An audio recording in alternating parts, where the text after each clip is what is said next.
Licenciado Janoy Vargas, en su aspecto profesional de psicólogo, nosotros en República Dominicana hemos tenido resonantes casos de personas afectadas por COVID en todos los aspectos, en todos los aspectos.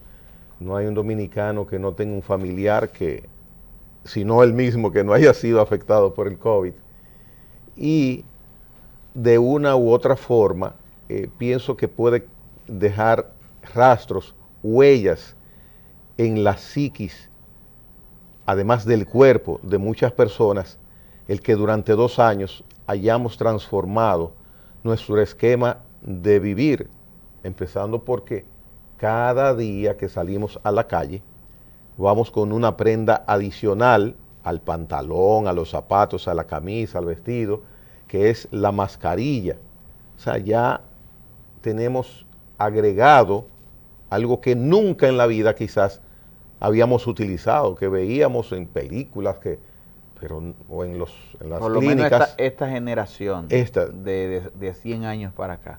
ya usted puede ver. Entonces, algún rastro puede dejar eso, y quería saber si ustedes profesionalmente tienen alguna evaluación, alguna estadística, o qué deducen ustedes ha pasado y estamos pasando en el aspecto psicológico los dominicanos, nuestro país. Sí. Mira, en mis observaciones a nivel de mi responsabilidad institucional, ya entramos a Volver, que es donde acogemos pacientes con demandas de servicio en temas de problemáticas de salud mental. Nos preocupan o hemos observado 2 elementos importantes en cuanto a demanda de servicio y su vinculación con la problemática de la pandemia.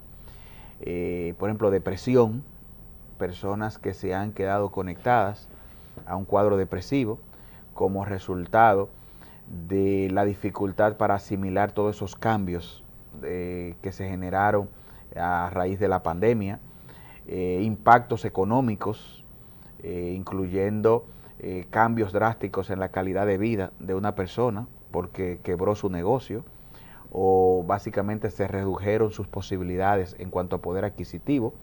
Entonces vemos personas que se quedaron en ese cuadro depresivo como resultado de ese impacto de la pandemia y están demandando servicio en ese sentido por ese orden.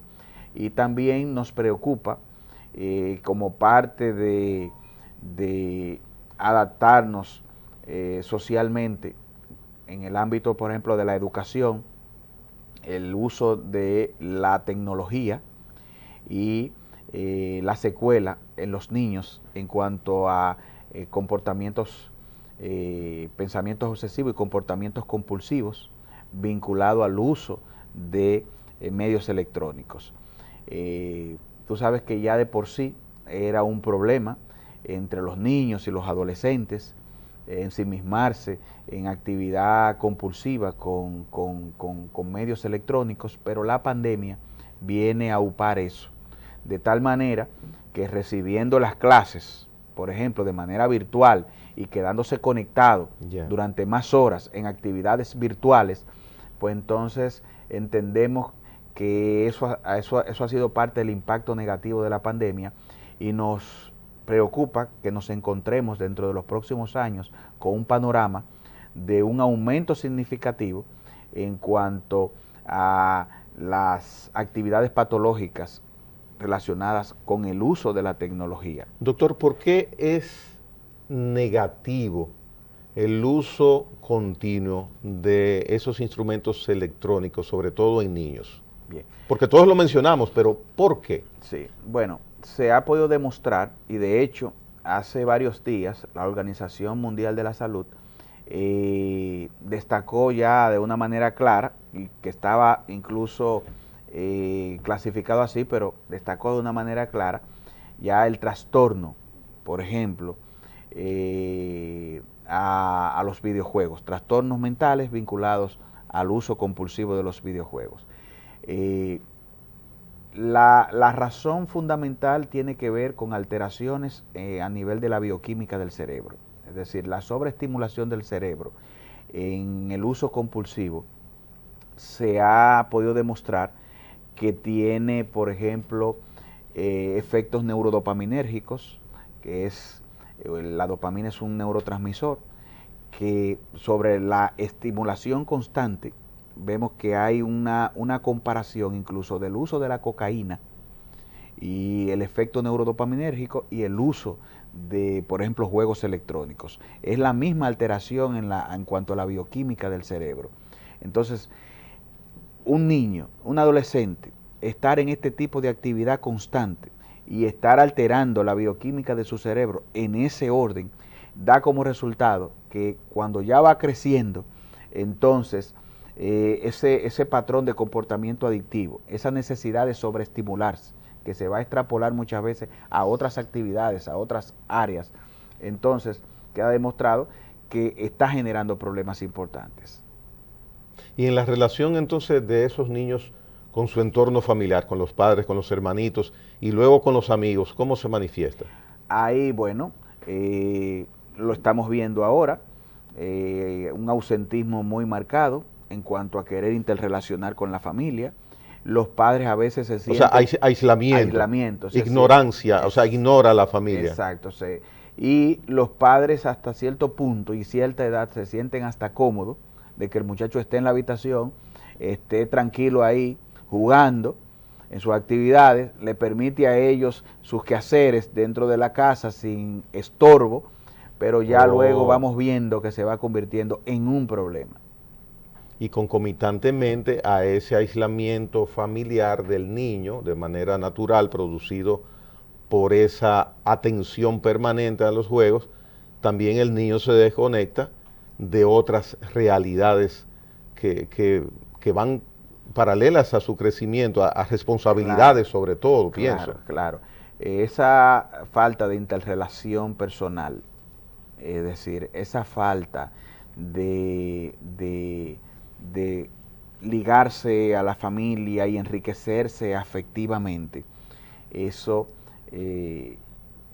básicamente va creando, es decir, ese interés marcado por dedicarle tiempo a otras actividades que le suplen esas necesidades y al mismo tiempo le va generando un vacío donde se da lo que estamos viendo en muchos ciudadanos, por ejemplo, esa marginalidad, ese estar fuera del contacto o esa falta de empatía, de saber lo que tú sientes. Mire, lamentablemente ya no queda mucho tiempo, porque aprovechamos muy bien el espacio para las intenciones de usted y un grupo de profesionales buscar electoralmente el triunfo en las elecciones del Colegio Dominicano de Psicólogos, pero hay un tema que usted lo menciona con los niños, pero cuando vamos a un restaurante, nosotros los adultos muchas veces lo que vemos es que en la mesa lo que estamos pendientes es de esta cuestión. Y eso habría que ver, porque ¿qué pasa también con el adulto que le da una preponderancia, yo diría que excesiva, a este aparato? Y le modela además de eso el uso descontextualizado a los niños del equipo y no crea ese hábito de una interrelación familiar al margen del uso de los equipos electrónicos. Ese es un punto importante. Bien, el licenciado Janoy Vargas, el 6 de marzo, domingo, tentativamente en las instalaciones de la UAS, las selecciones nacionales van a estar en el este, en el Cibao, en el noroeste. ¿Qué le tiene usted que decir a esos 4,000 y tantos afiliados del Colegio Dominicano de Psicólogos que usted quisiera, pues, un 20, un 25% de ellos que vote por la plancha de ustedes? Bueno, queremos su voto de confianza, queremos su apoyo y que eso se pueda manifestar a través de la votación, la cual vamos a honrar con una gestión ejemplar. Ya. Pues mire, licenciado Janoy Vargas, le deseo a usted y a su equipo que conforman esa plancha el mejor de los éxitos y sí sugerirles, espero que sea usted y su equipo que ganen, pero el que gane, que modifique ese esquema que tienen ustedes de que la gestión del Colegio Dominicano de Psicólogos solamente dure un año. No va a haber nada concreto como logro, porque en un año un gremio tan importante no puede establecer políticas que solidifiquen a los afiliados, pero mucho menos que se pueda trazar una política de asistencia hacia la sociedad, como usted lo dijo al inicio, porque en un año se planifican cosas, pero no se ve resultados de esa planificación. Así que ojalá esa parte sea modificada y ustedes tengan elecciones cada 2, cada 3 años. Ese es mi observación desde lejos. Bien, bueno, usted puede estar seguro que eso es de lo primero que vamos a proponer. Bueno, qué bueno. El licenciado Janoy Vargas estuvo con nosotros en Periodismo y Sociedad. Señores, mañana otro tema interesante.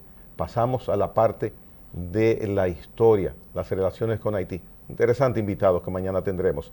Licenciado Janoy, gracias por haber estado con nosotros. Un placer. Bien, hasta mañana.